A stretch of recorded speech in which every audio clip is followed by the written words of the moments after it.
So picture this. It's January 2022, Right. and Sam Bankman-Fried is sitting on a net worth of about $32 billion. Which is just an astronomical number. Right. I mean, he was the undisputed king of the crypto world. He's landing on magazine covers. He's rubbing elbows with, literal heads of state. Yeah, the rise was incredible. And he's pulling in this unprecedented capital from the smartest investors on Wall Street. But here's the kicker. He did it all wearing cargo shorts and, actively playing video games during his pitch meeting. Oh yeah, League of Legends, right? Exactly. League of Legends. And yet, less than a year later, he's sitting in a Bahamian jail cell, and $8 billion of customer money had just vanished into thin air. It's a stunning reversal. I mean, we really rarely see a financial collapse of that magnitude happen at that kind of velocity. Which brings us to you listening to this right now. Today, we've got a massive stack of sources to go through. Yeah, it's quite the case file. It really is. We're talking forensic accounting reports, a detailed timeline of this spectacular rise and fall of SBF and his exchange, FTX. And our goal today isn't just to, gawk at the wreckage. Right. The mission for today's deep dive is to unpack the actual mechanics of this fraud.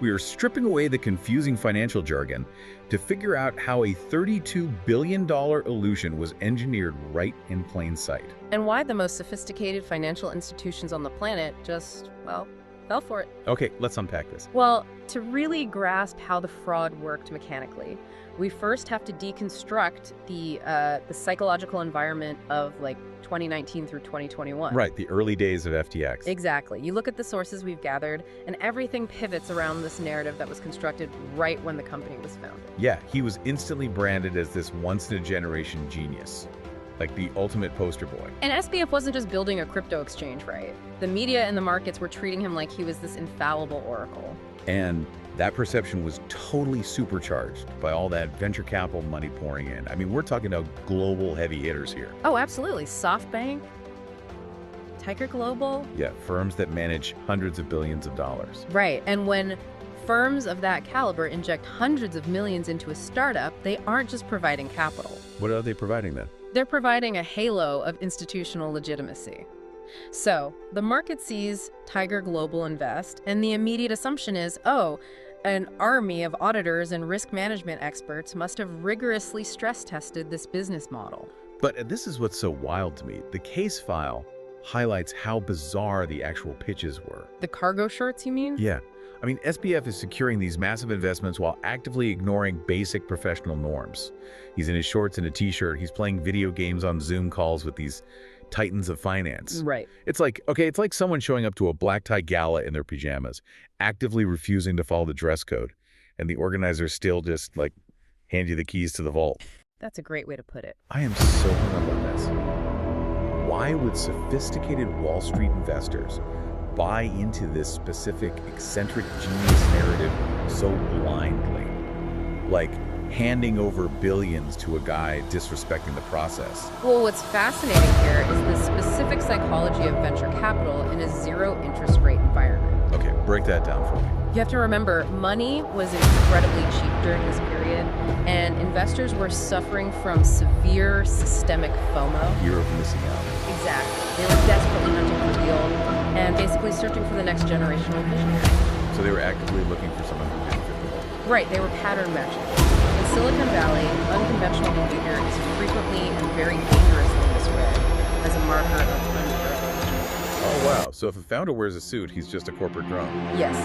But if he wears cargo shorts and plays video games during a multi-million-dollar pitch, investors don't see a lack of professionalism. They see an intellect so vast that normal people are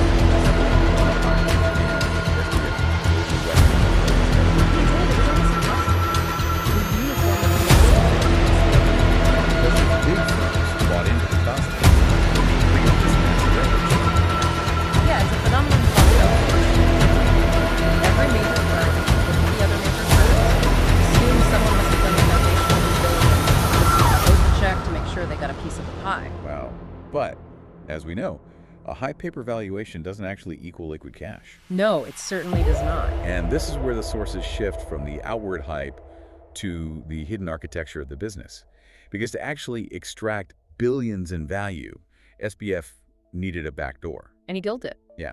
through a sister company called Alameda Research. This is the critical juncture. If you want to understand how the $8 billion disappeared, you really have to look at the relationship between FTX and Alameda. Right, and I get the concept of a founder having multiple companies. FTX is the exchange where the everyday users trade, and Alameda Research is this separate crypto trading firm making high-risk bets. But the boundary between them was a complete fiction. Entirely fabricated, right? Fabricated is putting it mildly. Look, in any traditional financial setup, if you operate a retail exchange holding customer deposits and you also own a proprietary trading firm, regulators require massive impenetrable firewalls between the two. You simply cannot use the exchange's customer money to fund your separate trading firm. But SBF did. And to cover it up, he used something called FTT. Right. The FTT token. The source file highlights this crazy leaked balance sheet from November 2022 that basically shattered the whole illusion. Oh, that leak was everything. It revealed that Alameda Research's massive multi-billion-dollar portfolio was heavily backed by this FTT token. And the report specifically describes FTT as a token created, quote, out of thin air by FTX. Yeah, it was their own proprietary exchange token. FTX created it, and they incentivized their users to buy and hold it by offering trading fee discounts. Wait, so let me get this straight, because I'm really hung up on the mechanics here. Sure. They basically printed their own monopoly money. FTT used it to prop up their own sister company, and nobody noticed. The sources say Alameda used FTT as collateral to borrow billions of dollars in real cash from institutional crypto lenders. That's exactly what happened. You're telling me a major lending firm looked at a digital token that SBF literally coded into existence on a random Tuesday and just handed him $1 billion? I know it sounds absurd. There's no way they are that stupid. What were they seeing on their end that made it look safe? Well, they were blinded by the illusion of liquidity. It works like this. Let's say you and I create a new digital token, okay? And we mint 1 billion of them. Okay. We keep 999 million tokens locked in our own private digital vault. We release just one single token into the public market, and we get a friend to buy that one token for $10. Right.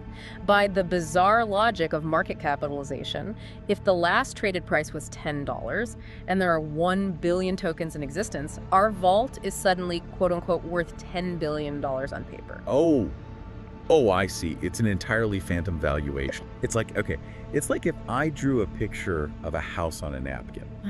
And I appraised my own drawing at $1 billion, and then somehow convinced a real bank to give me a $500 million cash mortgage against the napkin. That is a perfect analogy. That is exactly what FTT was. FTX held the vast majority of the token supply, which severely limited the amount trading in the open market. Which artificially inflated the price. Right. Then they transferred massive chunks of these illiquid tokens over to Alameda. Alameda put them on their balance sheet and went to lenders saying, hey, look, we have $10 billion worth of FTT. Wow. And the lenders, suffering from that same outsourced skepticism we talked about, just accepted the napkin as collateral. And handed over real liquid cash. They failed to ask the single most important question in finance. Which is? If you actually had to sell all this collateral tomorrow to pay us back, who's going to buy it? Because if Alameda actually tried to sell $10 billion of FTT on the open market, the price would instantly crash to zero. Exactly. There weren't enough buyers. The liquidity just didn't exist. Which meant the collateral backing the loans was essentially worthless. It was a circular economy of self-deception.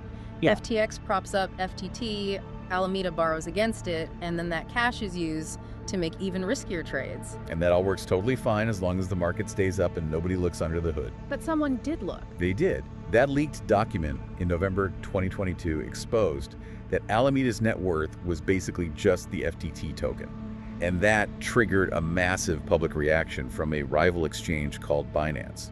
Right, and Binance was actually an early investor in FTX. They held a massive amount of FTT tokens themselves. Oh, wow. So when they saw that leaked balance sheet, they understood the math immediately. Yeah, the sources detail the exact moment. Right. The CEO of Binance publicly announced they were going to liquidate, meaning sell off their entire holding of FTT. And here's where it gets really interesting. Hell, yeah. Because the moment a giant player announces they are dumping an illiquid asset, it forces the market to price in reality. If we connect this to the bigger picture, it shatters that illusion of liquidity. Binance's announcement sent a clear signal to everyone else holding FTT get out immediately before the price hits zero. And the value of FTT just plummeted in a matter of hours. Which means Alameda's collateral evaporates. Suddenly, those lenders who accepted the napkin are knocking on the door demanding their cash back. But the cash is gone. Right, Alameda lost it on bad trades. So where do they get the money to pay back the lenders? They take it from the one place they still have access to liquid capital. The customer deposits sitting on the FTX exchange. And that leads to the absolute worst case scenario for any financial institution. A classic run on the bank. Yeah. The mechanics of a bank run are deeply psychological. Trust takes years to build and literally minutes to destroy. So true. When regular FTX users saw the Binance news and watched the FTT token collapsing, they panicked. They logged onto the platform and smashed the withdraw button, just trying to get their crypto and their dollars out. But wait, mechanically speaking, that shouldn't bankrupt an exchange, right? It shouldn't, no. Because if an exchange is functioning properly, it's just a custodian. Like if I deposit $10 to trade, that $10 should just be sitting in a digital vault waiting for me. A rush of withdrawals might crash their servers for a day, but the money itself should be there. In a legitimate institution, yes. The assets must be backed one-to-one. But as the withdrawal requests piled into the billions, FTX halted operations because the money simply was not there. And the forensic accounting in our source file reveals the devastating truth here. There was an $8 billion hole in the accounts. $8 billion. SBF had secretly and illegally transferred over half of all FTX customer deposits directly into Alameda Research. He took the money that school teachers, small businesses, and retail traders had deposited for safekeeping and fed it directly into Alameda's black hole to cover their bleeding margin calls. He essentially installed a secret backdoor in FTX's software code. While normal traders on the platform would be automatically liquidated if their bets went bad, Alameda had this secret exemption. They could rack up infinite negative balances, and the system would quietly pull customer funds to cover the difference. It is genuinely unbelievable. So where did that $8 billion of customer money actually end up? That's the big question. The case file tracks the forensic flow of the funds to three main buckets. First, it covered Alameda's massive losses from highly leveraged, high-risk trades that completely blew up. Right. Second, it went to purchasing absurd luxury real estate down in the Bahamas, where SBF and his inner circle lived and worked. The corporate funds were just heavily commingled with personal expenses. It was a mess. And third, the stolen customer deposits were used to fund massive political donations. Yeah, that's a huge part of this. And just to be totally clear to our listener, we are remaining entirely neutral here. We are simply reporting the facts from the case file regarding where the stolen funds were diverted without taking any political sides. Absolutely. We're just following the forensic trail. Right. So SBF was funneling tens of millions of dollars to politicians across the spectrum, bipartisan donations, to aggressively lobby for crypto regulations that would favor his business model. And the destination of the funds is critical from a legal standpoint. Yeah. It underscores that this wasn't just, accidental mismanagement or a naive accounting error. It was deliberate. It was a willful, coordinated diversion of customer assets to fuel their own ambitions, enrich themselves, and buy systemic influence. And with the customer money swallowed up by those bad trades, Bahamas penthouses, and the political campaigns, the exchange was completely insolvent. Yeah. On November 11, 2022, the $32 billion empire officially filed for bankruptcy. Millions of regular people were permanently locked out of their life savings. The timeline of the collapse is just historic. I mean, to go from being hailed as a visionary with a multi-billion-dollar valuation to presiding over a smoldering crater of insolvency in less than 10 days, That's crazy. it is almost unprecedented in modern finance. And the fallout was incredibly swift. Which brings us to the final phase of our timeline, the arrest and the trial. Right. Just weeks after the bankruptcy, authorities arrested Sam Bankman-Fried in the Bahamas, and he was extradited to the United States. Federal prosecutors called it, quote, one of the largest financial frauds in American history. They hit him with 7 severe federal charges: wire fraud, securities fraud, money laundering. Heavy stuff. Yeah, and those charges reflect the deliberate architecture of the deception we just walked through. And there is a specific detail from the federal trial that I think reveals so much. SBF's closest executives, the very people living in that Bahamas penthouse with him. The ones who helped him code the back door and mint the token. Exactly. They turned against him almost immediately. They pled guilty, cooperated with the government, and testified for the prosecution. It is a very common dynamic in sprawling fraud cases, but it happens for a highly specific reason regarding the underlying culture of the organization. Well, the trial concluded on March 28, 2024. The jury found him guilty on all 7 counts. The judge sentenced him to 25 years in federal prison and ordered an $11 billion forfeiture.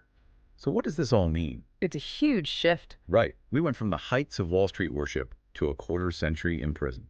This raises an important question, though, about the structural integrity of these hyped-up companies. When we look at how fast his closest executives defected, it completely shatters the initial myth that started this whole story. The myth of the lone, infallible genius. Exactly, because a sustainable business is built on rigorous compliance, independent boards, shared ethical standards. But what the trial proved was that FTX was built on a deeply flawed, dictatorial culture. There was no foundational truth to defend. None. The moment the music stopped and the immense weight of federal scrutiny was applied, the entire social fabric of that executive team just disintegrated. They knew exactly how the FTT token functioned. They knew about the software backdoor. The eccentric prodigy narrative was just a convenient, profitable shield, and when it cracked, they instantly turned on each other to save themselves. It is a brutal reality check, and it brings us right back to you listening to this deep dive. Yeah. We've unpacked the mechanisms here today. Yeah. We've seen how the illusion of liquidity fooled the lenders and how the cargo shorts somehow fooled the venture capitalists. Right. But the ultimate takeaway isn't just about the mechanics of crypto exchanges. It is a profound, real-world lesson in the danger of blind trust. Human beings have a powerful vulnerability. We genuinely want to believe in miracles, especially financial ones. Oh, for sure. We want to believe that someone out there has found a shortcut to infinite wealth. Exactly. But this entire saga reminds us that no matter how many prestigious investment firms back a project, no matter how many politicians take their money, and no matter how many glowing magazine profiles call a founder a prodigy, basic financial due diligence cannot be skipped. It just can't. If someone's entire multi-billion-dollar empire is collateralized by a digital token they minted on a Tuesday, the math will eventually catch up to them. There are no shortcuts. And as we close out our analysis of these FTX sources, I think there is one lingering, rather uncomfortable implication that demands some reflection. Oh, what's that? Well, we've mapped out exactly how the dominoes fell in this specific instance, but consider this. If a $32 billion entity, endorsed by the most sophisticated institutional investors on the planet, could be instantly toppled by a single leaked document exposing a made-up token. Yeah. What does that say about the invisible foundations supporting other heavily hyped multi-billion-dollar tech valuations operating today? Man, that is a chilling thought to leave on. Thank you so much for joining us on this journey through the mechanics of the FTX collapse. To everyone listening, keep questioning the narratives, look past the hype, and never stop digging deeper. We'll catch you on the next deep dive.